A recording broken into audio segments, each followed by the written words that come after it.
I want to get into, for somebody considering homeschooling, like where they should even start. How does homeschooling work for families that have a lot of work? How many hours per day as a homeschool parent should I be homeschooling? I'm so glad you asked this. Would you say homeschooling is actually the best option? Homeschooling just doesn't look like traditional school. This doesn't need to. When my oldest were 12, 10, and 8, we had a 1-year-old and twin newborns. Wow. And there was not a lot of formal education going on. How does that work? I think we have this expectation that if we don't do these things exactly how the school system prescribes that they should be done, they won't be ready. And we sort of discount the fact that a lot of things are learned in the course of normal everyday life.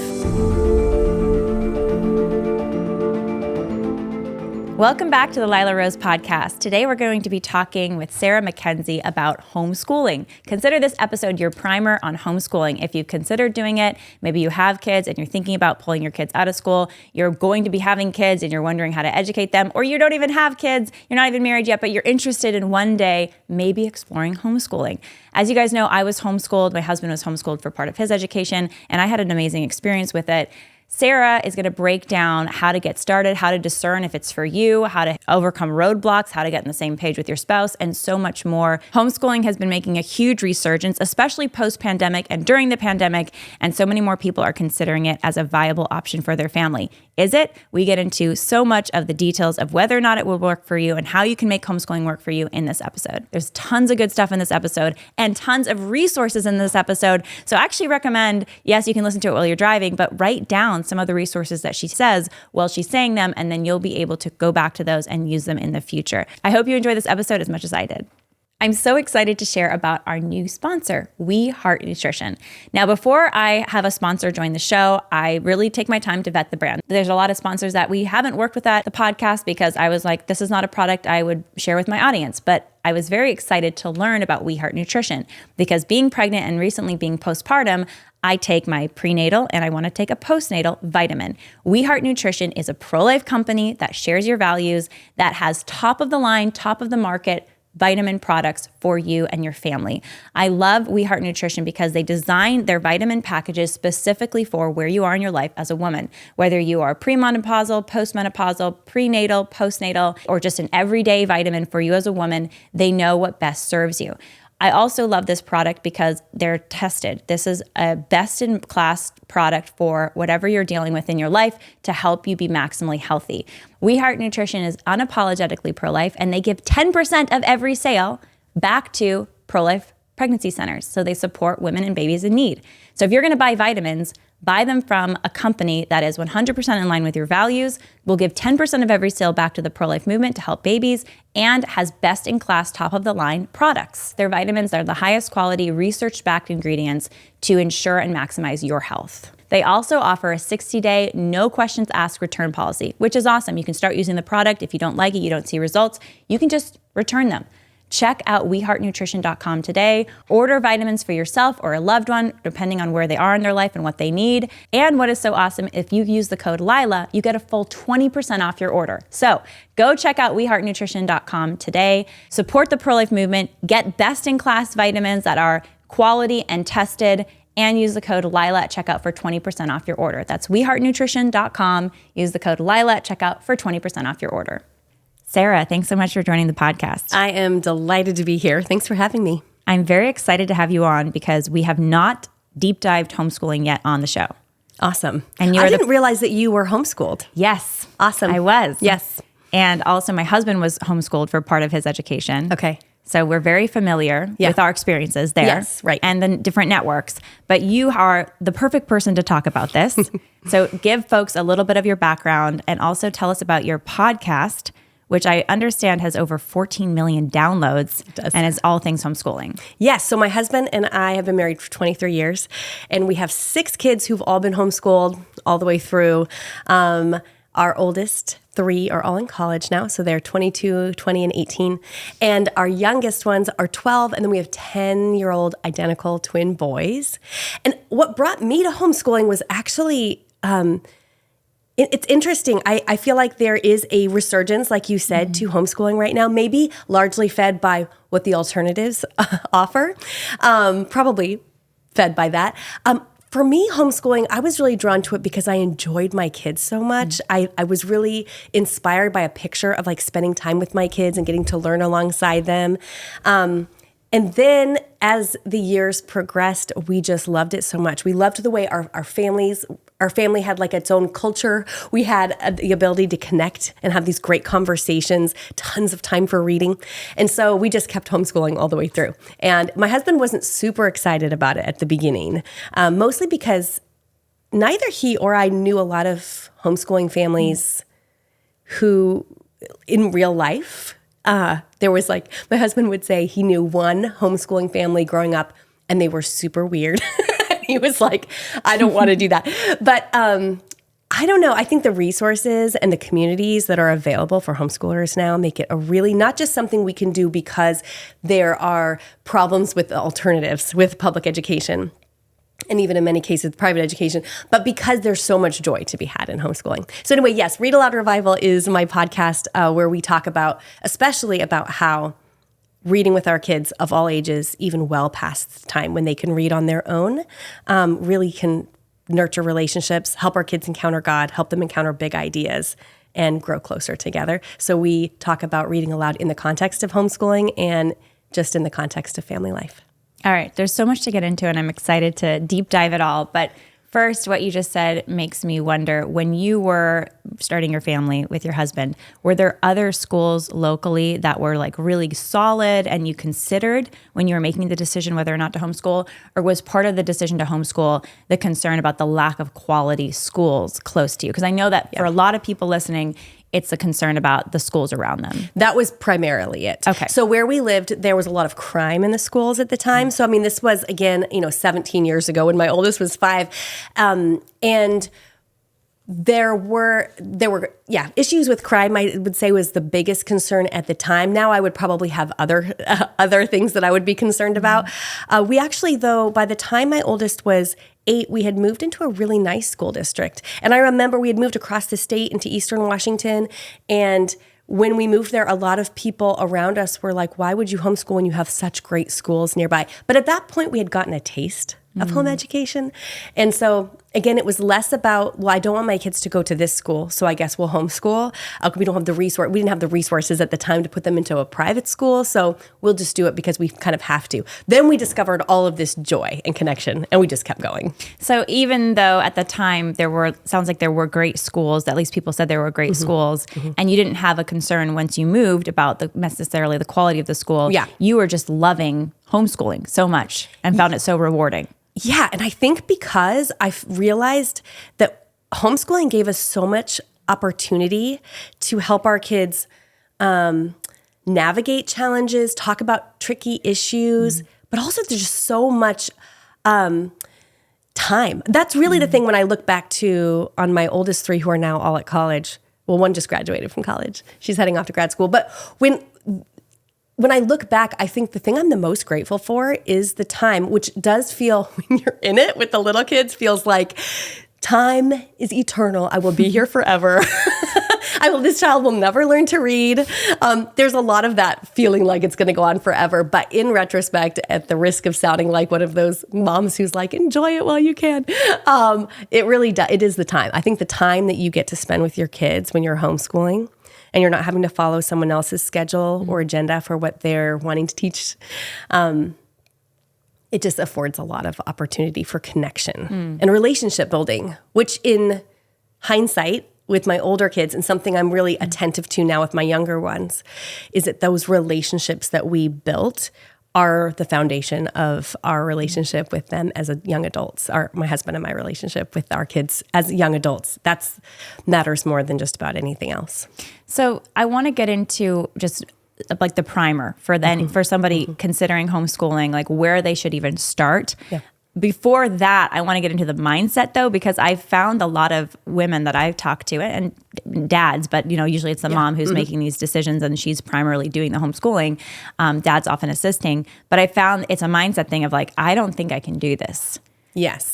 Both for two reasons. Number one, I don't think I can do this because I've got other responsibilities. Maybe they're working full or part-time. Maybe they have, a lot of kids and they feel like it's just overwhelming. Like there's just practical considerations. And then I can't do this because of like personal considerations. Like I don't have what it takes. Yes. I'm not detail oriented. I'm not good at focusing. I get frustrated, like whatever it is. So I'd love to explore those two categories of concerns around kind of roadblocks to homeschooling in the mindset of someone even considering it.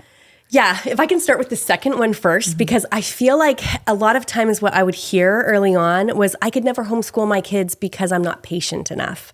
But the funny thing about virtues, like patience, is that you only acquire them when they're required of you. That's the only way that you grow in patience is to be tried. So I have found that homeschooling is an excellent ground for a mother especially, and a dad too. My husband does quite a bit of homeschooling these days with the kids, science and math and all those things that he really excels at. But it's a wonderful ground for yourself as in growing in those virtues as well. So I would always say, like, I was never patient enough to homeschool until I grew in patience by homeschooling, which I'm still not patient enough. There's we have this idea that we need to, well, two things, I think. If you were traditionally schooled like I was, a lot of times we come into homeschooling bringing a lot of the expectations and ideas of what it means to teach a fourth grader or a sixth grader. Then we have, I have 6 children. When my oldest were 12, 10, and 8, we had a 1-year-old and twin newborns. Wow. And there was not a lot of formal education going on because I was tired and taking care of 3 babies is so you had all-consuming. three toddler and 2 newborns. Yes. And then you were homeschooling an 8, a 10, and a 12-year-old? Yes. Okay. How does that work? Were you doing that alone? I mean, did you have a tutor come to the house or a network? So I did occasionally. So I had a few friends that I used to go to a homeschool co-op. They started coming to my house to meet because it was trying to get out of the house with 3 babies was impossible. So, I had a friend come and she would do logic with all of the older kids, or another one that did Latin. That was a few years that we did Latin. She would come over and teach all of the kids so I could just be in the next room with the babies. For the most part, we just didn't do a lot of formal education those years. And it's really interesting because now looking back, I remember being so worried that I wasn't doing enough. And again, I think this goes back to the expectation that we think that then we need to be teaching each of these kids at their own level from 9 a.m. to 3 p.m. every day. Homeschooling just doesn't look like traditional school. It just doesn't need to. So for those years, there was very little formal education going on. I would read aloud to the kids every day, or we'd listen to audiobooks. That was more often audiobooks during that time than me reading aloud, because if you have 3 babies, the chances you can sit for 20 minutes and read aloud with your kids is very slim. They did an online math program, and we had tons of family living, tons of life that I think sometimes we disqualify as counting. You mean outings? When you say family life, no. you mean just definitely not outings. Yeah, I was saying more like family systems where you have a meal together. Yes, you're doing chores. Chores They're together. helping you with the babies. There is a podcast episode on Read-Aloud Revival. It's episode 209. I interviewed my oldest daughter, who's now 22, about what she remembers, what worked and what didn't in those days. And what struck me when I interviewed her, when I asked her some of these questions, I didn't know the answers to. Were, what do you remember about, there was a couple years in there that were real dicey, babies, all these babies all at once. We didn't do what anyone would consider to be enough. Even myself, what I would consider to be enough. Now, was there standardization in Washington? I know some states have different programs. Yes. Where they require certain check-ins with homeschool families. Yes, it depends. It varies state to state. In Washington state at the time, you were required with kids who were, I think it was 3rd or 4th grade and up, to take an annual standardized test. You didn't have to do anything with it. You didn't have to turn it in. You just had to have them take it and have it on file. And we had to specifically register as a homeschooling family. But outside of that, there's a lot of freedom. And I know Washington is one of the states that has more stringent requirements, and that's about, there are a few that are, I think New York, Massachusetts may have some more requirements, but there are a lot of ways around them. A lot of, let's say, there's a lot of gray area in the interpretation of those requirements. What's interesting to me is that we have this expectation that a child needs to do a certain amount of school each year. And I really did worry for many years that we weren't doing enough, especially in those really intense baby years. Now I can look back and see that, well, in that interview with my daughter, she says the things that she learned those years are probably more helpful than all the things she could have learned from books. Now, she did go to college, and now she's going to get a graduate degree. She's actually going to Scotland next year for a graduate degree.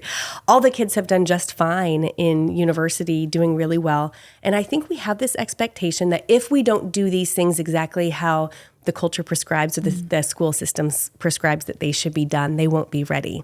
And we sort of discount the fact that a lot of things are learned in the course of normal everyday life, that there's a lot of ground that can be made up. For example, I don't usually teach my kids a lot of writing or grammar until they're about 12.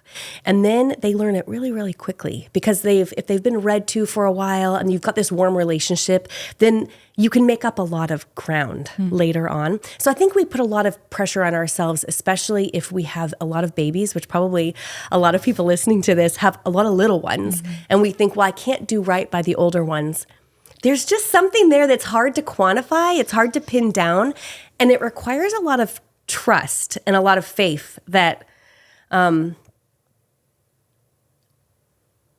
guess the underlying question is, how do I know if I'm going to be able to do enough? How do I know I'm doing enough for my kids? And I feel like there's no pat answer to that, except you probably aren't, but that was never what God asked you to do in the first place. I just love this image of Jesus feeding the 5,000 on the hillside and all these this throng of hungry people. And what he didn't do, he could have. What he didn't do is just instantly feed everybody or instantly make everyone feel full so they wouldn't need to eat. What he did is he told the disciples, well, bring me what you have. Bring me what do we have? And they brought him what they had, and then he made it enough. And that to me is a very beautiful picture of homeschooling, when we think, I don't know if I can do it because I don't know if I have the right temperament. I don't know if I'm patient enough. I think I have too many responsibilities, whether that's work or all these other babies or both. I don't think I have enough. Well, he never asked you to do that. He asked you to bring him what you have, and he makes it enough. And I just have talked to homeschool family after homeschool family after homeschool family where none of these women go, yeah, we did it all. We did all the right curriculum. We read all the books I wanted to read. We had outings like I wanted us to have, like field trips. None of them say that, but yet they all say, it was such a good use of my time. 7 Weeks Coffee is gourmet, delicious, small batch, ethically sourced coffee that you're going to love. This is what I like to drink in the morning. My husband makes me a cup of 7 Weeks coffees most morning, unless we run out and I have to order more. But the bottom line is, if you love good coffee and you love the pro-life cause, you need to check out 7weekscoffee.com today. 7weekscoffee.com donates a full 10% of their proceeds, not just their profits, back to the pro-life movement. They give it directly to pregnancy resource centers. So anytime you drink 7 Weeks Coffee, you're not only drinking gourmet, delicious coffee, but you are supporting the pregnancy resource centers that help save lives and support moms and babies. So go to 7weekscoffee.com today. You can join the Heartbeat Club and get this delicious coffee delivered every single month to your doorstep. And you get 25% off your first order using the code Lila at checkout. That's 7weekscoffee.com, gourmet, delicious pro-life coffee, and get 25% off your first order by joining the Heartbeat Club and being a monthly subscriber to get 7 Weeks Coffee right to your doorstep using the code Lila. So I think people listening, they might be thinking, okay, that sounds really beautiful. Again, I'm playing like not devil's advocate, but it's more, hearing the concerns I have from other moms who are really interested or want to be moms, like younger women who are thinking seriously about their future and like hoping to have a family one day. And that's a lot of our audience too, and young men too. And they're thinking about, okay, can what I give my kids be superior than, let's say, that classical private school down the road? That Catholic or that Christian private school down the road that's doing like a classical education. If that's the option, like good old me versus this private classical school, should I pick me? Right? So we're talking about like an ideal situation. And a lot of people pick homeschooling because they don't have that option down the road, right? Or if they do, it's way too expensive. There's other considerations. But I'm kind of boiling it down to the essence of, would you say homeschooling is actually the best option? I really think it varies family to family. I really feel like God gives us the grace to know our own kids and to feel peace with whatever decision that is the right for our family. I wouldn't go so far as to say that I think home education is always the very best. I just have too many people I know whose kids are in great, let's say, classical Christian Catholic schools or classical Christian schools or something where it feels like a really great fit for their family, and they're getting a great education. I think, though, that there are benefits and there are drawbacks and there are benefits to anywhere you go. Mm-hmm. So whether you have that ideal private education option or homeschooling, either way, there's going to be something you gain and something you lose. Mm-hmm. So it's sort of about weighing where we're at in our family right now and the dynamics we have and how we're feeling called, and when we prayerfully consider where do we feel the most peace. There is something, I think, to relationships between parents and kids and then siblings and siblings. I'll say, my husband and I have 6, right? And our 3 oldest, and there's a gap, and then there's 3 more. And the relationship the older kids have with the younger kids is so beautiful. And it's something I don't know they would have had if they were at a really great private school for because they spent so much time helping me take care of the younger ones.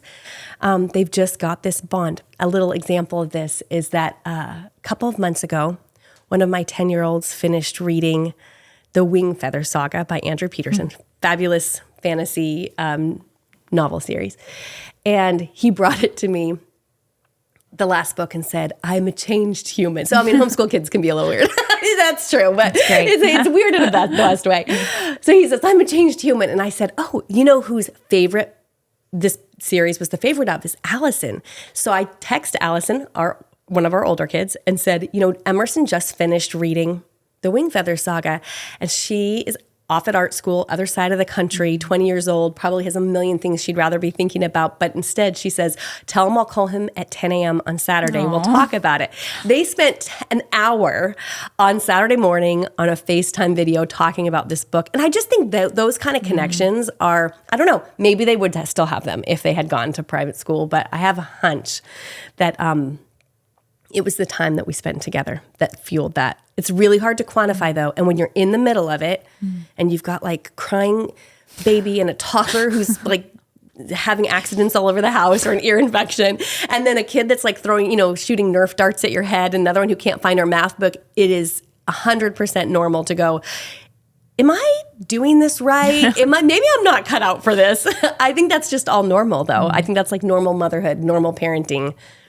We say homeschooling, and I think mothering, it's an act of faith, and we can say that, but I feel like we have a hard time really understanding what that means. We're planting seeds in this little garden plot that we have, and you can't plant a seed and then dig it up to see if it's growing or not. That's what we want to do. Like, I just want to make sure, I just want to double check that this is working. I just want to make sure that I'm making the right decisions. But that is what faith is for us to go, I'm going to do this work that I feel called to and let God make it enough. That's beautiful. I love the balance in what you're saying, because I think it's so healthy that, yes, there could be a few good options for a family, and then the family, through prayer, discernment, just making that personal decision, can make that decision of what is best for the family. Are there, though, guidelines you would recommend, as someone is thinking about, is homeschooling for me? Yeah. That maybe were useful for you, or you recommend to other people for them to make that decision about homeschooling? And I know we were talking about the ideal situation of, they have this other fantastic option. I do want to get into when you don't have other options and you're making best with what inferior options. Sure. But what would be some of the discernment tools you would recommend? One of the things that I think is just a really practical way to think about this is to imagine, just pick any one of your kids who's little, maybe they're 4, and you imagine them 20 years down the road, and they're having dinner with friends, and one of their friends or colleagues says, so you were homeschooled, so just trying it on. You were homeschooled, what was that like? Like, describe that to me. And like, what would you want them to say? How would you want them to describe that? Or you can even say, so you were raised in a big family, what was that like? Or you were what was your mom like? It's interesting because I think as soon as we do that, we can we kind of instantly paint this ideal vision of what we want them to say. But if we were to just step back for a second and go, what's the most likely way we'll get there? So when I do this exercise with a young child, like when my kids were younger and I would do this, I would think, I want them to say, my family was so close. We read together all the time. We had great conversations about books. I had lots of time to learn about things I was really interested in and lots of time to learn at my own pace. So I never felt pressured to learn at someone else's pace. So when I answer it that way, it becomes pretty clear to me. I think homeschooling is probably going to get me there faster than these other, or more likely is going to get me there than these other options. So getting really clear on what matters most to us. And that might not be the answer for everybody else, right? They might have I think God puts different visions in our hearts and gives us the ability to make that grace to make those decisions. So that it feels a little bit like woo-woo, but I actually think it's pretty practical to go, where do we want to go? Where do we want to end up? Can we at least use that as a compass to help us point in the right direction? I mean, it sounds like you're talking about calling. It's a sense of calling, a vision that you feel God has planted in your heart. And it's like, how do we get to that vision? Yes. And for many, it might be homeschooling. And for others, it might not. My goal with this interview is to kind of break down the objections for people who may be called to homeschooling, or help people who are feeling the call discern that, and also give them the practical tools. Yeah. So I think that's a really good piece of advice that you just gave, to kind of imagine. I love that. Like, what would you want your child to say, when they're asked that at 22 years old, and how do you get them there? What are the things you can do? So in the category then of people that maybe they feel this like interest in homeschooling, especially maybe because they don't have a great option. Okay. You know, they don't have there's not that private, classical, affordable homeschool right down the street. And they just don't feel comfortable just handing their child off necessarily to the local, even maybe Christian school, or certainly public school. But they also maybe are working part-time or even full-time, or they're just, maybe they've got a lot of kids. There's just complications. What would be some of your starting place advice for them? Okay, so one of the mistakes I think I made really early on when we just dove into homeschooling is I read way too much, which seems like a funny thing to say, like, don't do that. But I do think, and I think it's actually probably more of a temptation now than it was when I started homeschooling, because there's so many different ways to homeschool, and a lot of people are very passionate about the way that they homeschool. And so they tend to, goes for curriculum companies, it goes for influencers, it goes for every homeschooling mom who's on social media, sort of defend their way of homeschooling to where you can really feel like, I think you could open up Instagram and you could scroll on there for 60 seconds and you would see one mom who is like homesteading, and she's like growing a garden, and they have chickens. She's got the sourdough. Yes, like exactly. Sourdough, all the things. And then you keep going and you'll see somebody else who's got like stacks of books as tall as each of her kids. Like, these are the books my kids read this year. And then someone else who's road schooling and they're taking their kids all over the country. And another one who's doing these amazing nature studies. And somebody else whose kids are like taking the national Latin exam. Very easy to, like, 60 seconds, you pop that thing off and you look up at your children who are, again, Nerf darts at your head or throwing up on the carpet or like whatever is going on, and going, I'm not cut out for this, clearly. And what happens is we combine like this, all of these different little snippets, not even different people, but just different snippets from these people, usually the highlights, right? Mm-hmm. And we combine them into this like one fictional composite woman. So one thing I think I did, I didn't have social media at the time when my oldest were. Yeah, it was actually. But I did read about a ton of different methods of education instead of looking at the children God had put right in front of me. And I think the best thing to study if you're thinking about homeschooling is the kids right in front of you. Are they struggling to learn how to read? Okay, now we can go look for, like, what can I do if my kid is struggling to learn how to read?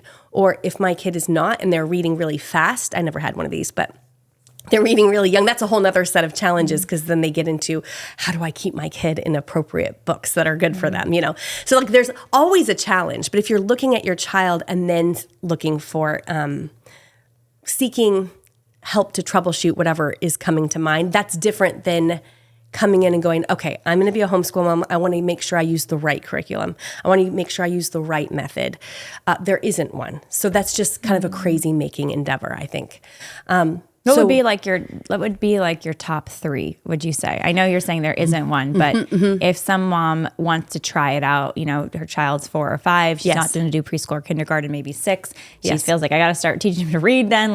What would be a starting place or a few resources that you would say there's not one is necessarily better than the other. It depends on the kid, but these are some starting places. Okay. A couple is one of them that I love to recommend is called 5 in a Row. And the principle of 5 in a Row is that you read aloud a picture book with your child every day for 5 days in a row. And each day there's like another activity that you do. So there's something that's like a geography. Maybe you find that where that story is on the map. And then on another day, there's a math activity that kind of correlates. It's gentle, but it's also schooly enough that it makes you feel like we're doing something here and kind of lets you test the waters. So that's a recommendation that I give a lot is 5 in a Row. Is that for like a 5-year-old or a 4-year-old? Yeah, so there is like a wide age range there. They have something called Before 5 in a Row you can use with like I think it's 3 to 5-year-olds.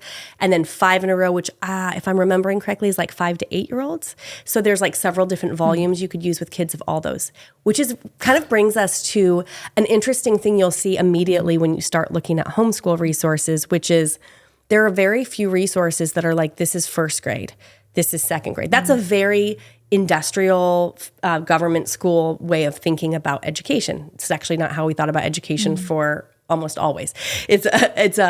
We tend to think, well, what is my child supposed to learn when they're in 1st grade? But those are moving targets. They're usually set by people whose values don't align with yours, very likely. And what you'll find in the homeschooling world is that there's a lot more wiggle room. When your kids learn about ancient Egypt or when they learn how to read, actually there's a really wide range of normal time from the time your child's 4 until they're 8. That's super normal for them to learn to read in that pocket of time. And do you tell readiness to read just based on interest? And like whether it's coming easily to them when you give it a try? I think so. In general, there are a lot more kids that are dyslexic than we've ever known before. And we kind of understood dyslexia incorrectly for a really long time.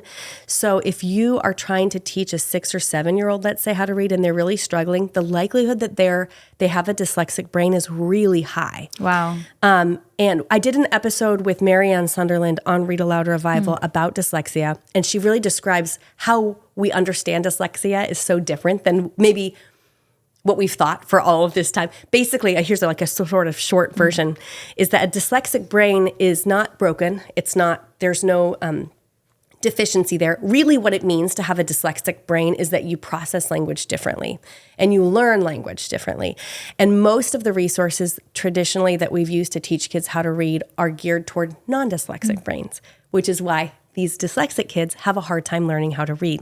So usually I love to recommend homeschoolingwithdyslexia.com for anybody who's thinks maybe my child, but I don't know why my child's struggling to read. What are some of the signs, just for people listening who aren't familiar, of this? My child, they're struggling generally, sure, but what would be some of the signs like, hey, that might be, they might be benefited by dyslexic specific materials to help them in their process The of learning? one that really got me, that got my attention for the first time is difficulty remembering sequences of ideas. So like days of the week, months of the year. One of my kids could not get this. I mean, 13, 14 years old, and I don't think you could have asked that kid, what is tomorrow, and they'd be able to tell you. We would sing the days of the week and the months of the year, and it was still that whole sequencing of information, a difficulty with that. Of course, like backwards letters is what we usually think of.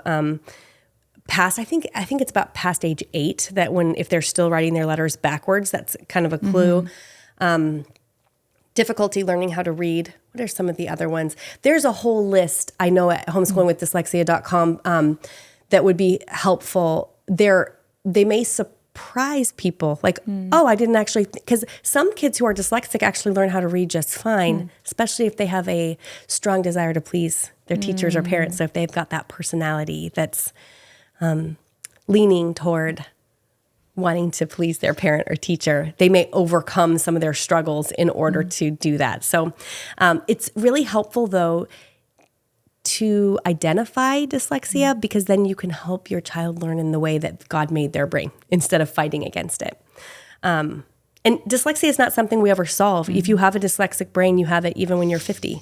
So it's really useful information to know. It's also hereditary. Yeah. So if you or your husband had a hard time learning how to read or think, I think I was dyslexic, the likelihood you have a dyslexic child is very high. I think that's the biggest stress is learning how to read because we know that that's so critical and so important for success. What's another resource for that? Because you mentioned what were the first one you mentioned? The 5 in a row. Five in a row. Yes. You mentioned what would be a great resource for All About Reading is, I think, probably the most widely recommended curriculum for kids who are. It's a great learning to read program even for non-dyslexic brains, but if your child happens to be dyslexic, it's exactly the way. It's based on what's called the Orton-Gillingham method, which is a method that just works really well for dyslexic brains. So there's another one called Logic of English that's also really useful. In general, though, I think you don't really need to try to teach your children how to read till they're at least 5. So if they really want to learn how to read and they're showing eagerness, there's no harm in doing it younger. But there is harm in doing it younger with a 4 or 5-year-old if they're not asking for it, if they're not ready for it. Something interesting that we know is that kids who learn how to read when they're 5 and kids who learn how to read when they're 7 or 8, and one of mine was 9 when he finally learned how to read. By the time they're about 12 or 13, they all read at about the same level. So we tend to think they're getting more by learning how to read young, but that's not true. And usually we can read aloud to them to fill in a lot of those gaps that we're worried about. And reading aloud has its own sort of superpower qualities. One of those is that it puts grammatically correct, sophisticated language patterns into your child's ear. And when they come in through the ear, they are processed in sequence, which is differently than they would if they were reading them off a page. Usually when we read off of, with our eyes off of a page, we skip little words, right? Really good readers will read fast. It's why most of us can read silently to ourselves faster than if we were reading aloud. When you're reading aloud, every word is said in sequence, so it's stored in their brain in sequence. And those language patterns will come out again and again later on when they're writing, when they're speaking. But they have to be stored in there first. That's so interesting and makes so much sense that to read aloud, like the special quality of reading aloud to one's kids, because I think most parents know it's good to read to your children. Yes. But we also then kind of think as soon as they can read to themselves, that is superior to being read to, but that's not actually the case. Interesting. Yeah. So you encourage reading to your kids even when they're 8, 9, 10, 11, 12? Yes, 13, 14, 18. So I read aloud with my kids all the way till they're gone off to college. Then they come home from college and ask me to read to them. It's amazing. I do think, growing up, because we were homeschooled, we did do a lot of reading aloud. And my dad especially, every night, bedtime, we would read sometimes for over an hour, and that would be too late. You'd read past bedtime, and that would be a source of controversy in the home. But he'd be reading these long, beautiful fiction. I mean, just wonderful, like Lord of the Rings type stuff. And it would be so beautiful to share that time together, and it was a way to bond. But then also you're ingesting all this wonderful literature. Yes. And it would be multi-ages. I mean, it'd be like the 5-year-old's there, the 7, the 8-year-old, we're there together. So actually, I mean, if I can kind of rewind just a little bit and say, even more important than, particular resources like 5 in a row or All About Reading, if someone was to say, like, what are 3 things that we should do? Reading aloud, and it can be anything, really, anything that you really enjoy reading. So these are the top 3 things, you're saying these are the top 3 things that you recommend families who are starting to homeschool do with their kids? Yes. Okay. We have a tendency to go, I need a curriculum or a program. The curriculum or program is going to be far less effective than doing these 3 things. And it would be reading aloud and going outside and having conversations with your kids. Now, you can do all of that in the context of normal family life. You read aloud, and then you can, take a hike or play outside with your kids for a little bit, and then you're having a conversation while you're having dinner. This all sounds much too simple. So we usually want to grab something that feels a little more like official schooly, and that's totally fine. That's why I think something like 5 in a row is useful, because it makes us feel like it's more for the parent than the child. Yeah, it's about reducing our anxiety. and more than for the parent than it is necessary for the kids.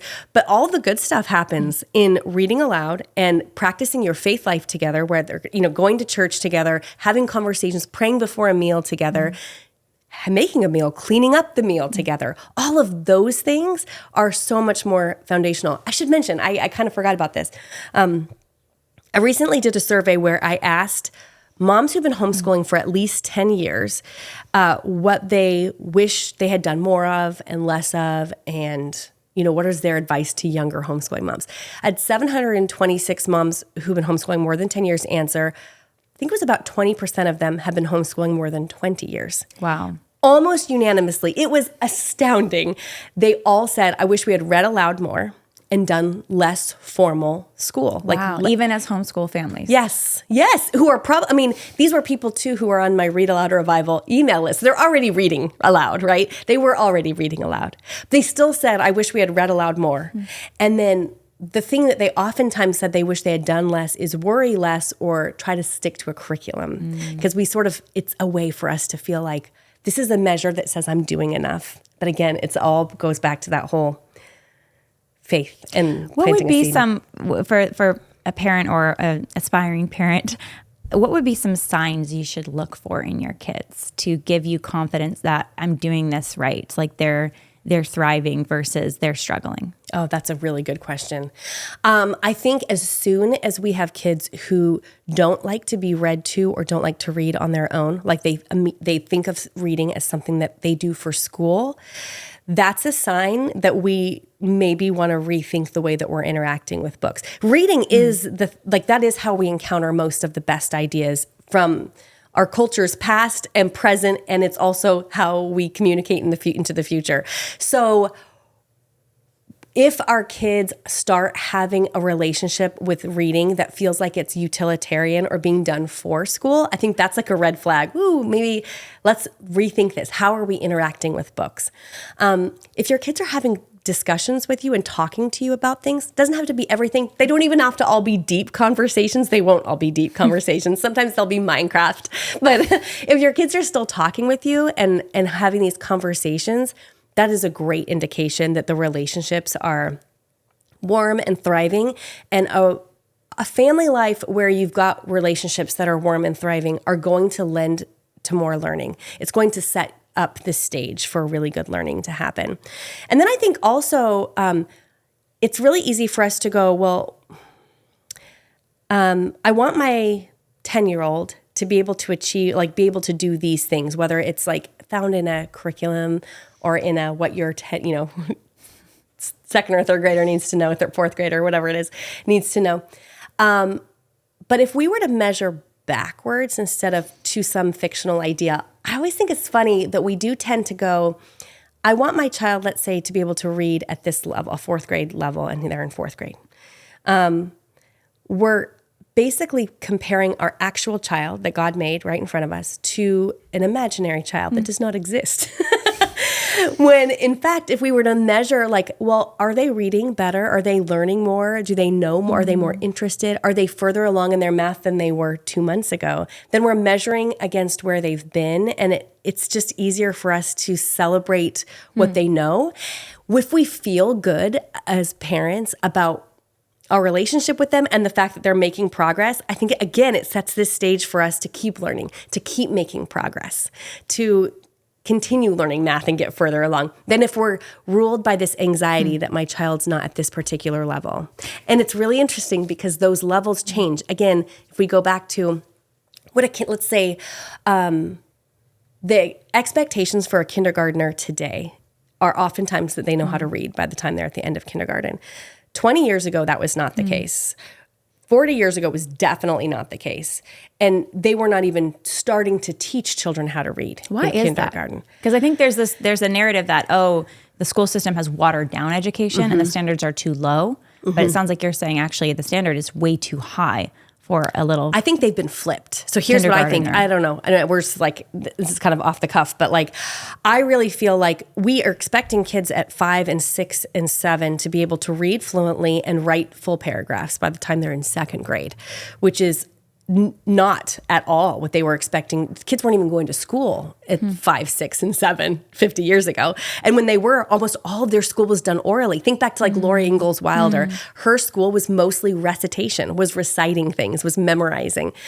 Instead, it's been flipped. So we've like narrowed what we want them to be able to do, like heightened up the academic requirements when they're younger. And by the time they're in high school, I think it's true that our high schoolers, it is really watered down, or it's very So social. it's top heavy, you're saying. Yeah, When I they're think little, so. it's the standards are too high and the standards maybe are too low when they're older. But do you think part of it too is like the kind of the social and the moral learning, the kind of formative learning for their psychology and their emotions? That's kind of not, you don't really do that in the classroom anyways. And maybe we're neglecting that as a society. So I think what's happened is culturally, we have outsourced the like moral and social and emotional education of our children to schools that are run by the government. And we're shocked at what's going on when really this responsibility was never, going back to like Laura Ingalls Wilder idea, there was no social, political, or emotional type education that was happening in those teen years. That was the responsibility of the family. You know, what's interesting is I think we're all homeschoolers in some sense, that we are responsible as the first and primary educators of our children. So whether they go to your local public school or whether they go to a private school or whether you homeschool them, it doesn't matter. It does matter. But what I mean is you're still responsible as the parent for their education. So it's about, I want to use the word outsourcing. I'm not sure it's the right word, but it's sort of like I don't raise my own livestock. I outsource that and we buy our meat, right? Outsourcing is not necessarily a bad thing, but I'm still responsible for the food that I put into my children. In the same way, whether or not I'm teaching them at home or I'm sending them to school, I'm responsible for the education of my kids. That still falls on the parent. And so it feels to me like what we've done societally is we put these academic requirements on very young children as a way to make ourselves feel like we're doing something. And then as they get older, these same schools are expected to do the social, moral formation of children that used to reside with families. And it's like we've shifted the responsibility away from the family into schools, and we're surprised at the results that we're getting. That's so well said. It's such a good point. I mean, I think about even the idea of sex education in a classroom. Yeah. Like you learn about sex in a classroom from some teacher instead about the morality around relationships and sex. Because sex is meant for relationship of marriage. And there's a whole world of, psychological, emotional learning around what that even means and why that matters. Yes. You can't do that. And you shouldn't do that, at 11 years old in a classroom with some random teacher. With a random teacher with a whole bunch of other children who are the same age and at the same level. Right. I mean, this idea that we expect our kids to be well socialized by spending most of the time with kids who are at the same emotional maturity as they are is kind of ludicrous, right? It never happens again in life. Why? Why is it ludicrous? Because the only time that we are ever in a capacity where we are in the same environment as a whole bunch of other people our exact age learning the same thing is in a fabricated school experience. So that never happens again. You never in your life after you graduate from high school work in an environment where everyone else is your exact same age, doing the exact same thing and supposed to be meeting the exact same standards. It's just in school. And then we sort of go, well, when we talk about homeschooling, we'll say, well, are they socialized enough as homeschoolers? Yes, but they're actually socializing with a family, number one, that's a variety of different ages and personalities. We all know this, right? And then in our homeschool, what I would find is we'd go to a homeschool co-op. We always have been a part of a co-op. And there's families with all different ages and types of families and like just different people who live different, they're encountering people who are not just all their own age. And then you go to the grocery store and you're encountering people. And then you go to the farmer's market and you're encountering different people. And then it's just the world is much more diverse than a classroom is. Why is that so important for kids to spend a lot of their time, I would say maybe intergenerationally or with different age kids and adults and have, be doing kind of normal life things with them? Why is that so important? I mean, part for of their me is like, development? because it's life, it's community, it's how the world works. The only time that they're not doing it is if we simulate a school experience, right? But even if we just kind of go back and go, well, how did they used to do school? Again, I keep going back to Laura Ingalls Wilder, but it could be a whole different range of educational experiences. But the one-room schoolhouses had a wide range of students, maybe 40, 50 students who were from kindergarten, or I don't think they did kindergarten back then, but like 6 years old to maybe 14, all in the same room with a teacher. So they're all interacting with kids of different ages. Again, this is so much better preparation for life after school when you're going to be interacting with different ages. And I wonder how much of our culture's inability to value elders and take care of, like, how uncomfortable so many of us are sitting in the presence or having a long conversation with somebody who's a lot older than us is because our culture says socially you should be interacting with mostly people the same age as you. It almost teaches some sort of ageism, like age discrimination. Like, That's I can't right. really hang out with you or learn from you or do life with you because you're too old or too young. Yes, and that's one of the things I've noticed in our homeschool groups is that there isn't that same kind of, I can't play with you because you're 2 grades younger than me. But that is something that I remember from school myself. You didn't hang out with people who weren't in your grade because they weren't in your grade. It's kind of weird. And when we think about it, we all think about it as it's the normal default. I shouldn't say we all. I think the tendency, though, is for us to think of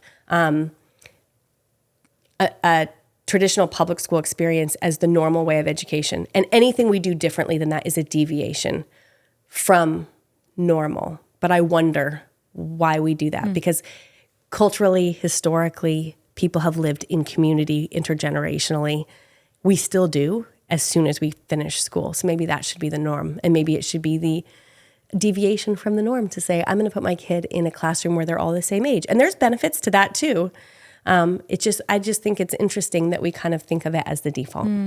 I love Nimi Skincare. NimiSkincare.com is timeless values but modern formulas to make best-in-class skincare for you. It's what I've been using over the last 9 months, and I love this product. Nimi Skincare products are paraben-free, no toxic chemicals, cruelty-free. Nimi's Enhanced Clean line is formulated without parabens, dyes, or fragrances. You're going to love it. Go check out NimiSkincare.com. Buy from a company that supports your values and has awesome skincare products for any skin type. That's NimiSkincare.com, Nimi Skincare.com, and you can use the code Lila at checkout for a full 15% off your order. That's NimiSkincare.com. Use the code Lila for 15% off your order. So I think some people listening, and I know I've heard this in talking with people over the years about homeschooling, there's this concern that if I homeschool, and we kind of touched on this, but I want to deep dive it more. If I homeschool, I might miss the boat on something really crucial. Like, I won't give that child the opportunity for this sort of music, or I won't give the child enough of an opportunity to learn science because that's not my strong suit. And we're doing a lot of reading, but some of these hard sciences like STEM. And maybe my child, if they had had those opportunities, would have had a very different life trajectory because they're living the life, living out their God-given talents and aptitudes. And I think about, these prodigies, right? And they were like Beethoven as an example, right? But he was exposed to music at a very young age and given the opportunity to learn music and be trained by a classical pianist at a very young age. And that was essential to his development as a musician, right? And so you think about something like that and you're like, oh shoot, it's a lot of burden on the parent. Like, I don't want to miss the boat on my child's talents and aptitudes that are God-given.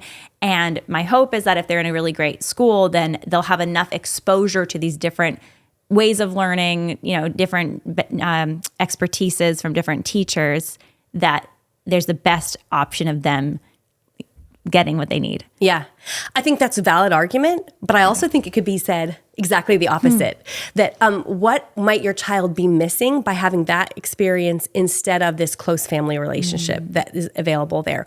Or the time. One of my daughters is in art school now, and she didn't have any formal art training. She didn't go to a school where they had a lot of art teachers or anything. She did a lot of, we would look up YouTube tutorials on art, and she would do a lot of self-taught. And astounds us with her art. Now, I was just sharing with a friend, I was just sharing a picture she did the other day. My husband and I went for a walk after dinner, and she asked if we had sidewalk chalk laying around. And we did. And so we said, yeah, it's in the garage. And then we went on our walk, come back like 35 minutes later, and there's this gorgeous portrait. I'll have to show it to you when we're off air. This gorgeous portrait of Van Gogh that she did on the sidewalk that doesn't actually look like it's possible to make with chalk. It's a little bit astounding. She didn't have any formal training in all of this time, but what she did have is time. And that's one of the things that I think homeschooling affords that school day often doesn't. I know Laura Berquist from Mother of Divine Grace curriculum talks about how her kids suddenly had a lot more time for reading when they left school and were homeschooled. So I think there's like the flip side. Again, there's positives and negatives to any way that you decide to decide to educate your children, whether it be at home or somewhere else. The other thing, though, that I think trips up a lot of moms, especially early on, is they think, like me, I am not super mathematical. And so the idea of teaching my kids like algebra, let alone calculus or something, that's not, I guess I can't homeschool. Well, actually, there are a lot of resources available. That was going to be my next question. What about math and science? Yeah. And what about like science experiments? Yes. Okay. So like dissecting the baby pig, like that. Totally. It's gross, right? And I was homeschooled, and we had, somehow through the co-op, they managed to do some of those things. But we ended up doing junior college classes as like young teens. I was like 12 years old in my first junior college class. So we kind of did my parents did what they did. It was kind of like this, put it together, and it was awesome. I loved my education. But maybe someone listening is like, okay, I want them to have that. Yes. But how do we do that? Well, so the way we've always done it in our family is we are a part of a homeschool co-op. It's not like a formal group or anything. It's just our own local, like there's about 40 families in it. They always do their high school science classes there because you can form a group with, what you'll find when you form a group with other homeschoolers is there are some of you who are really into literature, and like I always teach the Shakespeare class at our co-op, but somebody else is going to teach science, and I want someone else to teach them science because I want their mind and imagination to be enlivened, and I just don't bring that to science or math, definitely. So, but somebody else could. So there's usually resources like that. There are online classes they could take. My high schoolers, my 3 oldest, all did dual enrollment, which is like a running start kind of program. I know it's called different things, different places. Where we're at, we could do it for free through our community college, junior college.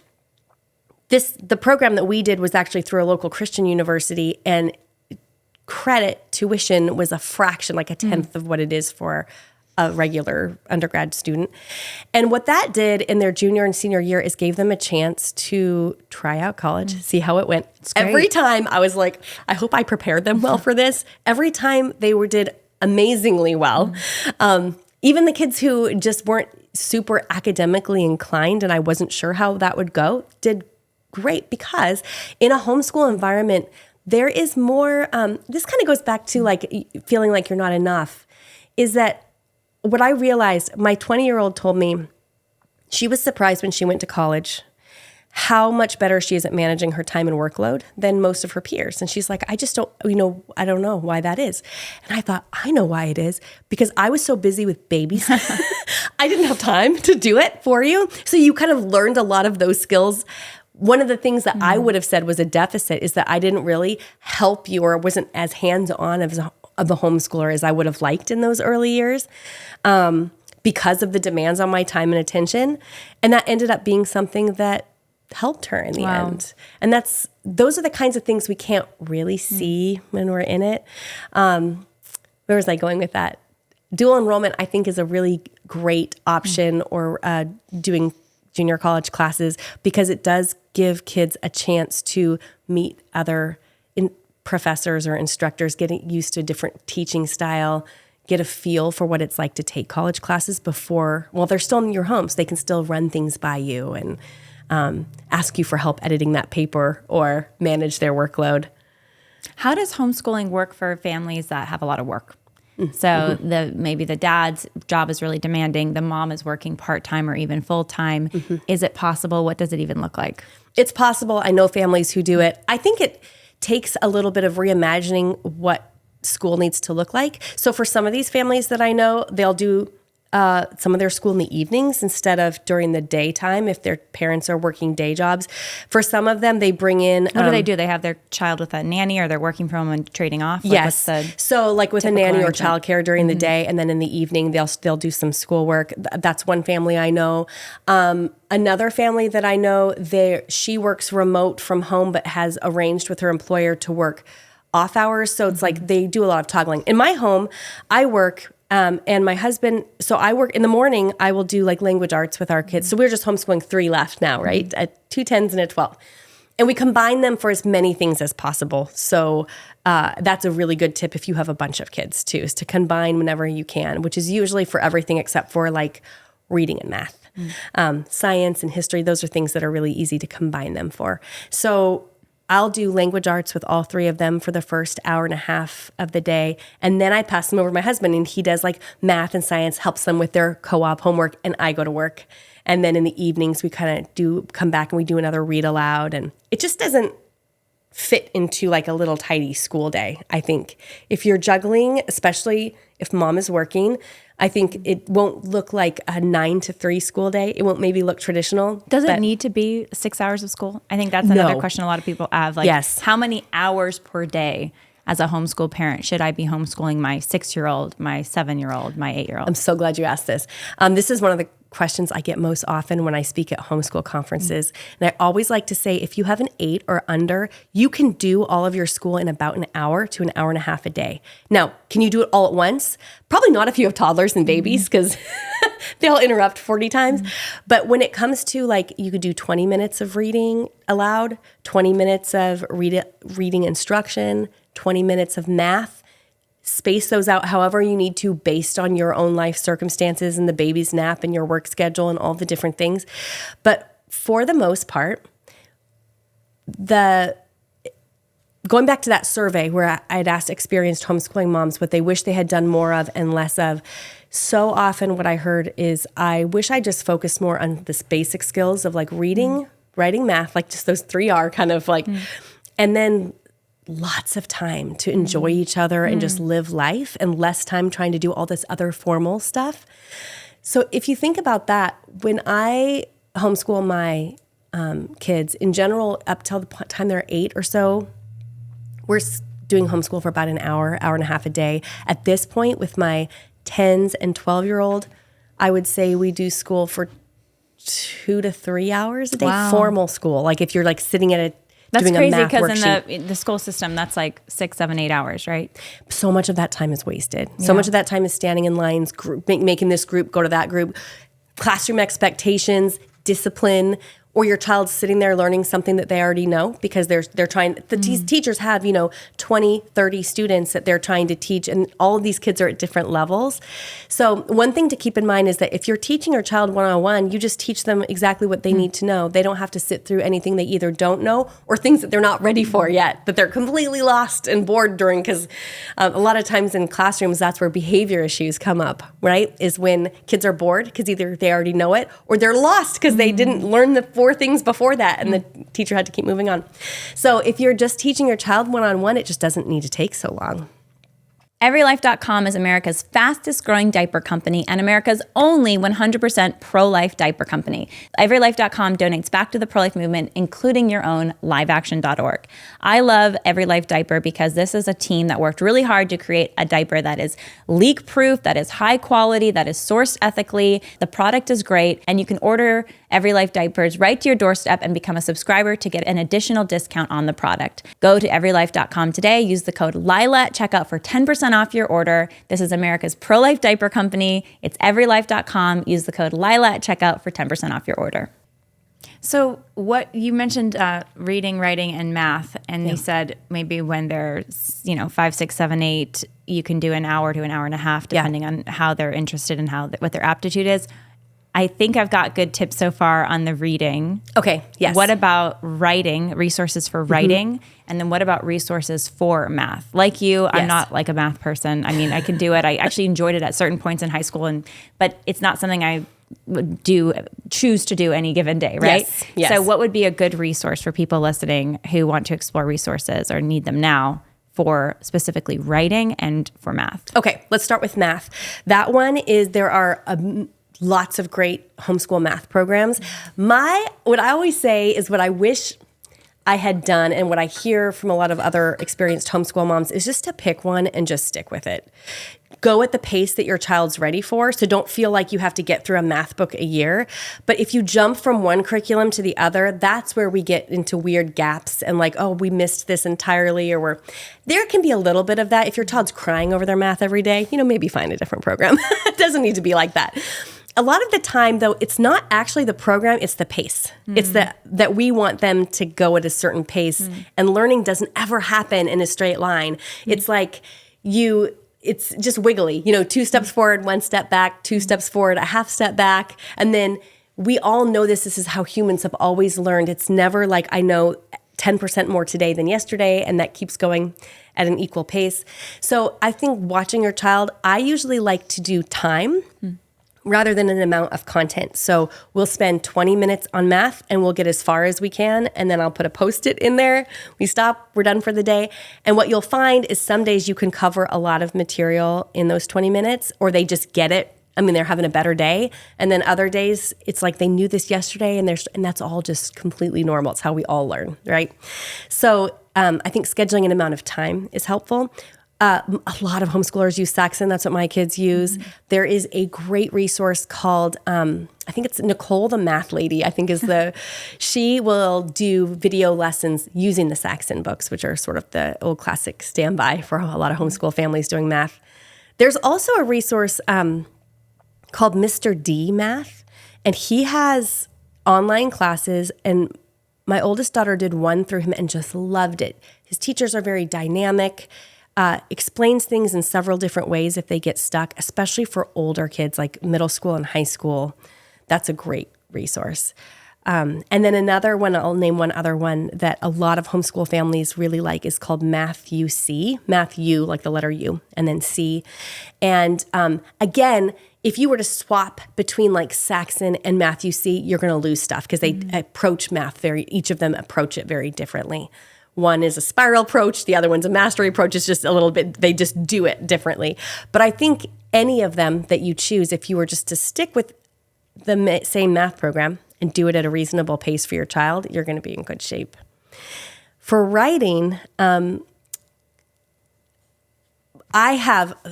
could talk about this all day because writing is so it's my thing and it's my favorite thing to teach. I don't teach any original writing until my kids are at least 10, probably 12. Wow. So if we go back to like how Thomas Jefferson learned to write, for example, he learned to write by copying masters, like copying people who were writing before him. And when you say that, you mean in the physical writing, or you mean in the content of the writing? Both. Okay. So there is something in the homeschool land that we call copy work. And it really is just copying a sentence exactly how it's written. So you could open up, let's say, Charlotte's Web, and you take the first sentence, and on your notebook paper, you write down exactly the first sentence, exactly as it is, with the punctuation marks and the proper capitalization and spelling, and that's it. And then the next day, they open it again, and they make the next sentence. Doing that for a couple of years is an astounding writing practice. They learn all kinds of grammar and usage rules just by copying what's accurate. What they're doing is they're getting those language patterns, like this is what good writing looks like, sounds like, feels like, and this is how these punctuation marks work, and without having to do a workbook. So copy work is extremely powerful. I skipped a step though, because before they're ready for copy work, they just need to learn how to form letters. The act of writing, the physical act of writing, is a very different skill and process than writing, let's say, a report on the Nile River. Like, there's so many different pieces there. You're thinking about what you can say and organizing what you're going to say and then saying it well. But even before you can do any of that, you have to learn you have to make the actual physical act of writing easy. So generally, in my homeschool, I would start with handwriting once they were about 5, and I'd just get a handwriting book. Any handwriting book is fine. And they would just practice handwriting until handwriting is easy. Once handwriting, forming letters is easy, then I would move them into copy work and have them just copying a sentence out of a good book. How much does it matter the actual way that they write? Actually, I wish that's something, I think it kind of matters a lot. Okay. Meaning like there's a certain form yes. that everyone should follow for how to form the letter it's like, G. Whether you start at the top or the Right. bottom of the letter. The reason it matters is because one way is far more efficient than the other. And even how you hold your pencil. Yeah, it's all muscle memory. Mm-hmm. And it's really hard to fix that if they're, I know this because my oldest three, I didn't take very good care with this. And getting them to write legibly and easily and quickly when they were older was much harder. There is a pretty strong case for starting with cursive instead of starting with printing. And the mindset behind it is basically that it's hard to form letters incorrectly in cursive because you always start at the right place because they're all connected. There's a few other arguments to it. That's just one of them. But I will say I prioritized how they wrote their letters more with my next three kids, and I'm very glad I did. So should parents, I think about, we have like a 2.5-year-old, right? And he's sometimes just scribbling alongside his big brother, right? Should parents actually discourage their children to try to mimic writing words unless they are training them exactly how to do them in the correct way? I don't think so. It's okay. I think it's totally okay. And then once they're 5 or 6, once they're about 5 and they're doing like a workbook, the workbook's going to take them through like, this is how you should do your letter A. And that's when I think I would go, let's make sure we always start at the top if it's a capital letter A, that kind of thing. But I wouldn't worry about it before then at all. What would be your advice to especially single people listening who are really interested in homeschooling and feel a call to it? Maybe they'll make their final decision once they actually have kids, right? And like get to know their kids and figure out where they're living and all these things. And they're wanting to prepare for that, both in how they date and try to select a spouse and also in just the way they're setting up their own careers and work life. What would be your recommendation? Such a good question. I've never been asked that before. I think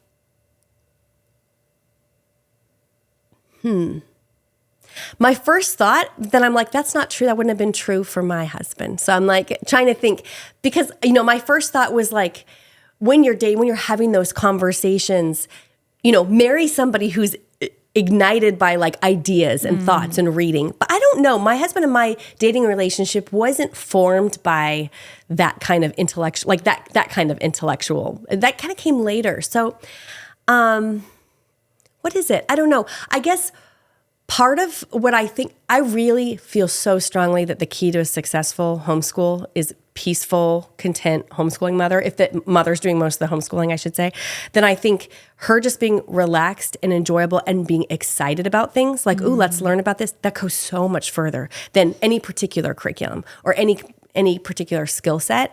So I guess I would feel like prioritizing your own intellectual life, like what do I want to learn about that I don't know anything about? That kind of curiosity. I just want to pause that for a moment and hold that thought for a minute because it's such a great, what you just said is so great because I think there's maybe a misunderstanding about homeschooling that it's boring. Oh, okay. Yeah. And you're saying actually the recommendation you're giving to like people who are even like not married yet and not even able to homeschool, they don't have kids yet, is develop your own intellectual life. Yeah. I'm trying to remember who said this. It's a poet and I can't remember who it was now. Keats maybe said something like education is not the filling of a pail, but the lighting of a fire. And it feels like if we were to approach homeschooling in a way that was like, there is this content that I need to get into my child's brain, that's super boring. It's not exciting, I don't think. But if we were to approach it more like if you imagine going to a beach and like combing and looking for seashells or something, and you pick one up and go, oh my goodness, look what I see, look what I found. Like if we were to approach learning in that way, whether it's reading a book with our kids or it's a new math concept or it's something in history or science, and we could approach it in a way that's like, let's find out about this together, or look what I just found out. It's like it opens up a completely different way of learning. There's a book that ignited my initial love of homeschooling. It's called For the Children's Sake. It's an old book by Susan Schaefer Macaulay. And it is a book that to me really ignited that sense of wonder and excitement. I think it gave me a new idea of education that I didn't have with my own public schooled education. To me, it was always about what does this teacher want me to know? How can I get a good grade? How do I fulfill their requirements? And it kind of opened up this idea of learning as exploring up to me at that point, unexplored territory, not to the world, but to me, because I hadn't learned any of those things. That kind of invitation to wonder feels to me a lot more exciting. I love that. And it also, I think there's sort of this narrative, I would say, about women in particular, who are younger women who are like going to college, they're getting their masters, they're like getting very highly educated. I know there's also a distinction between formal education and then just like exploration, learning. Yeah. And you can become, I think, as educated as a PhD on your own. Yes. And maybe better, depending on, what the school is and everything else. So not to say formal education is the only way to do this, but it is one way. Mm-hmm. And I think sometimes it's like, well, and then you get married, you have kids, and you become a stay-at-home mom, and you even homeschool, and it was all for nothing. Like you could have used this in some career, basically, as opposed to as though anything you could do in your career would be more valuable than informing this next generation, right? Pouring into these souls. To me, it always felt that seems such an interesting dichotomy because I have 6 children. I have the opportunity to ignite 6 humans to go out into the world and to be salt and light that's amazing. No teacher has the ability to do that to the same degree as a parent does with their own children. Because anybody could be my kid's teacher, but only I can be their mother. And so to me, it feels like whenever we pour into the mother, whether she's homeschooling or not, and ignite her about something that's interesting. I mean, I know that when I'm really interested and excited about something and I'm reading a bunch of books about it or looking up YouTube videos about it or whatever it is that I'm trying to learn, my kids are really curious about that thing because it's like, what captured the attention of my mom? This is so interesting. We have that opportunity. Not that we do it every day, not that it feels like that every day. There's a lot of days in homeschooling that just feel like punching the clock, kind of just doing what needs to be done, the next step, especially when you're sleep deprived and taking care of a lot of babies. It can feel that way. But I also think you don't really know the impact those like quotidian dailiness is having on your kids until later when you can look back and go, oh, you know what we did there? It was kind of magical. And it's so countercultural. It's so different than the way the world operates. I think more and more people, though, are interested in it and waking up to it. What are some good associations or community groups that you recommend people join, or maybe even they can start if there isn't something local to them? One is if you are wondering what are the legal requirements for my state, which is good to start with and understand. HSLDA's website will definitely direct you toward like, what do you have to do? I should point this out too. They're a great resource to go to as far as helping you understand what the requirements are in your state, which may look a little different than if you were just to go to your state's website. Sometimes the wording on, like, let's say the public schools system's website on what you have to do as a homeschooler is a little misleading. So I always like to start with HSLDA. Like, what do I have to do in the state of Washington, the state of Texas, and the state of Oklahoma? That's the Homeschool Legal Defense Association. Exactly. Yes. Yeah. Locally, I love being a part of a homeschool co-op. I think there's nothing quite like real, especially in today's day and age that's so online, that we're all so plugged in, having like real flesh and blood homeschoolers around you, real people that you can call your community. So there probably are homeschool groups wherever you are in the world because they exist just about everywhere. Finding them can be a little tricky. So you want to start asking. A lot of times if you ask at your local church, like, do you know of any homeschoolers?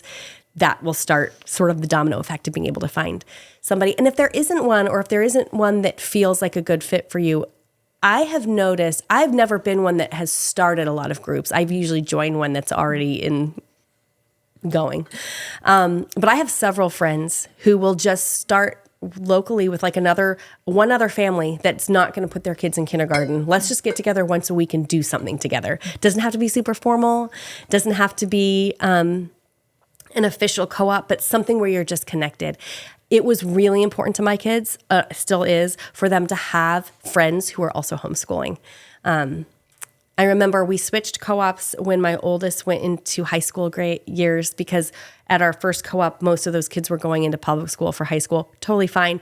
That's just not what we were doing. And I wanted her to have homeschooled friends. And it was we started driving about 40 minutes to a homeschool group which is not that far depending on where you live. But for us, I was like, 40 minutes. It was worth it. It was worth connecting, giving her those friendships that have lasted well beyond. Did you guys do Homeschool Debate? We never did. I just have to do a shout out for Homeschool Debate, because that was hugely influential and fun, and they had speech too. So you did like speech competitions. Did you do it? I did it. Of course you did. And years. Yeah, I was like, amazing. I loved it. Yeah. And a lot of kids like would be scared at first and then get into it and just love it. Obviously, if your kids hates it, don't make them. I wouldn't say necessarily make them do it, but what it afforded us was just community and competition in a fun way, but learning rhetoric, research, writing, critical thinking, your cross-examination, you're learning logic, you're learning so many things. Do you feel like presentation skills, confidence? How much of that do you think has helped you with live action? 1,000%. Yeah. More than my UCLA degree, more than amazing. Most anything else I learned besides reading. Okay. And just the school of virtue of living in a big family. Okay. I would say Homeschool Debate was hugely helpful. And I love that. Even that phrasing of school of virtue in a big family, or school of virtue in a homeschooling family, even if you don't have a big family. I think that's something that I love that phrasing. It feels like there's so much we could dig into there. Well, that was going to be, there's so much more I'm sure we could talk about, so we have to do this again. But with the time we have left, I wanted to ask you just about family culture. Yeah. Because I feel like so much of what you're saying comes back to the mom and the dad and the marriage, quite frankly. And you said something really interesting earlier about really so much of this depends on the peace and the joy of the mom. Yeah. And you would want the dad too to have that as well. So what would be some tips for you that you would give those listening to cultivate that? Because maybe they're feeling like, I would like to do this, but I don't feel like I can do this because on an emotional kind of psychological bandwidth, I don't feel up to the task. And so putting them in school so that I can at least do some self-care even. Yeah. Maybe they're thinking that. Yeah. Well, It's a big question, I know. One of the things that comes to mind for me right away is that early on, I said I read like way too much, really. I read too much philosophy of education kind of stuff, because it's just my personality type to like read everything I can get my hands on when I get excited about something. And to the point where I was sort of ignoring the children that were in front of me and idealizing this Charlotte Mason kind of education or classical education or whatever it was. And it changed. One of the things that did, unfortunately, is it gave me sort of this prideful, like, I know what I'm doing here because I'm the one who's reading all the books. So when my husband would make a suggestion for our homeschool, I would think, you don't know. I'm the one who's doing the reading. I'm the one. And I oftentimes in those early years sort of discounted what he would suggest or say. That is probably my number one advice. I would say, like, better, more than anything else I've said, what I should have done in those early days is ask my husband 20 years from now, what do you want our kids to say? Because he loves these children. Yeah, shared vision, exactly. And then is there a way that I can, when I'm homeschooling the kids, can modify the way I was going to do it to also make sure that we're encompassing the way that really, when I made that shift, is when he got excited about homeschooling and that changes everything. So if you have like a spouse, whether it's your husband or it's whoever's doing most of the homeschooling, right? Mom or dad. If you can get a shared vision so that you both are really excited about it, that changes the whole tone and tenor of your homeschool. And then I think it also makes it easier for the one who's not doing most of the homeschooling to support. And, a lot of times in those days, I would say, like, I just need 2 hours in a coffee shop with nobody touching me. Because, when you've got all the little kids, they're always touching you. I just need to go. He would, send me off to the coffee shop for a couple hours on a Saturday morning so that I could have a minute. And a lot of times I was just planning homeschooling. So it's not even, I didn't need a break from that necessarily. I just needed a minute.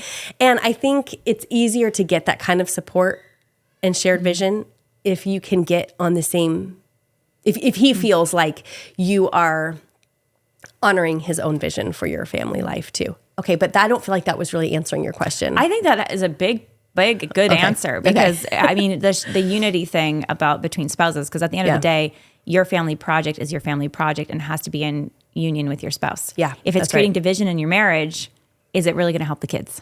And then when you're having family dinner and you're having a conversation, I mean, that would be a huge thing right there. That's pretty countercultural to the way most families operate these days.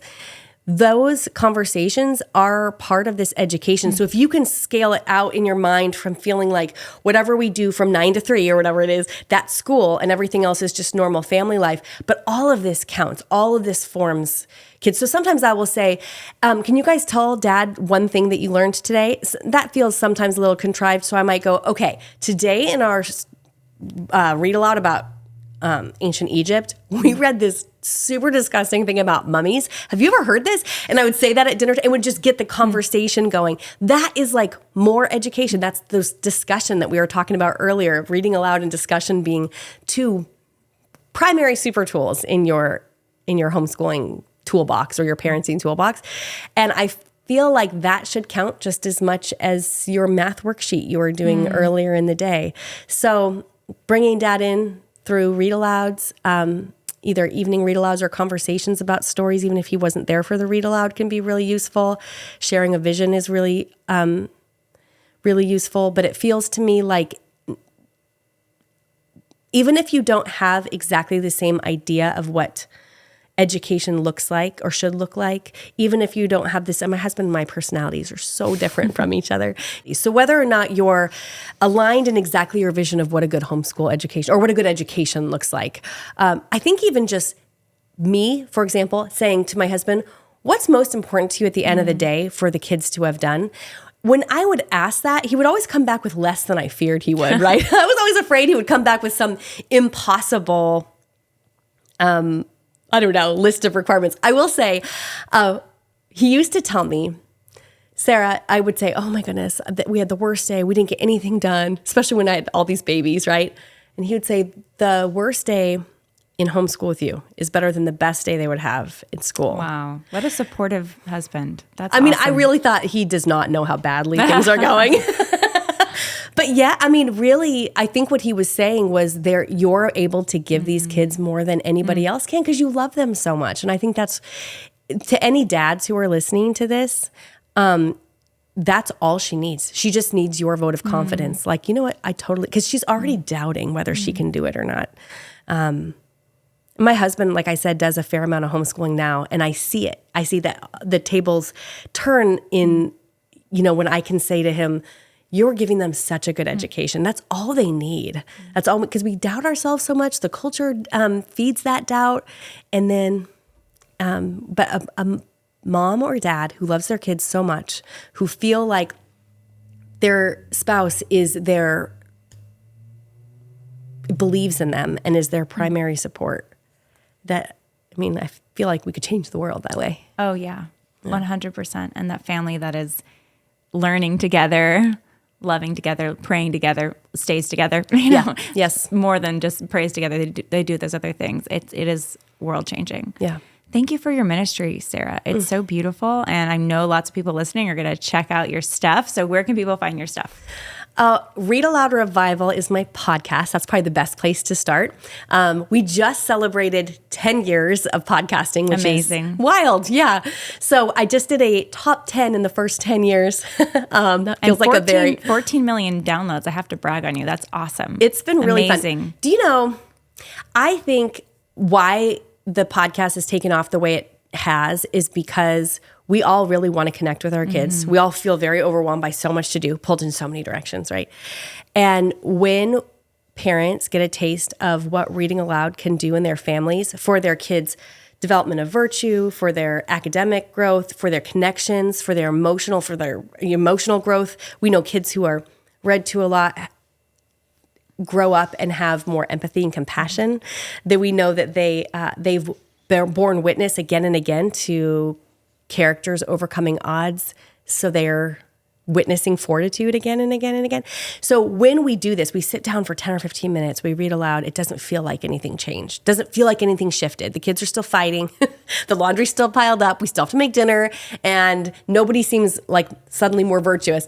But there's something about it and then we realize there's nothing else we can do in 10 or 15 minutes for free that gets us the same impact that reading aloud does. So then I think we just get really excited about it. And that's why I think it has over 42 million downloads, is because I think we get really excited about what we're able to do with very little. It feels like a daily feeding of the 5,000 when you get to read aloud with your kids. Anyway, Amazing. That was a little side note. But Read-Aloud Revival, the podcast, is the best place to start. And that podcast, the top 10, the first 10 years, might be a good place to start, because I pulled, from our most popular top 10 episodes for that one. So it kind of gives listeners a good feel. And you can find that in your podcast app, wherever you watch or listen to podcasts, or at readaloudrevival.com. Amazing. Thank you so much, Sarah, for coming on the podcast. Thank you, Lila. It's been a treat. Awesome. Thanks so much for joining this episode of the Lila Rose podcast. Don't forget to subscribe wherever you listen to your podcast, on Apple or on Spotify or wherever else. And also on YouTube. You can watch us on YouTube. Make sure you're subscribed to the channel. And we have our locals page. We're doing special behind the scenes access for our subscribers, including special segments of our lives, our YouTube lives, just for our locals followers. So check that out at the link in the bio. And we will see you next time.